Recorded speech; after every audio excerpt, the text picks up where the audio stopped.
आज आपण काय शिकणार आहे? माप शिकणार आहे. कसं असते माप आणि माप कितीचं असतं? आता हे कितीचं माप आहे पोरांनो?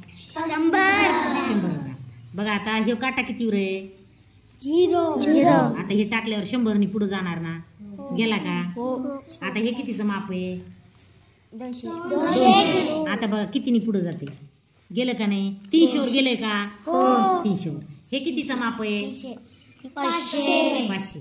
आता पहा, आता सगळं मिळून किती झाले बघा? 800 ग्राम. बरोबर आहे ना? 100, 200 आणि हे 500. हे किती झाले? 500 ग्राम येते. सगळं मिळून किती झालं? 800 ग्राम. आता बघा हा कितीचा आहे? 1 किलो. 1 किलो. बघा आता 1 किलो. आता बघा किती भरला हा? 1 किलो. बघा 1 केजी किती लिहिलेले? 1 केजी. 1 केजी. 1 केजी वर गेले. आता पहा आता किती केजी होत आहे? 1800 ग्रॅम. बरोबर? 1800. आता बघा मी 100 ग्राम काढून घेते. झालं कमी 100 ग्राम. काटा बघा कसा खाली खाली चालला आहे. आता बरं 200 काढून घेते. गेला का नाही? 200 खाली. आता मी वरचं 500 ग्राम काढायला लागले. अरे बापरे, जास्त कमी झालं.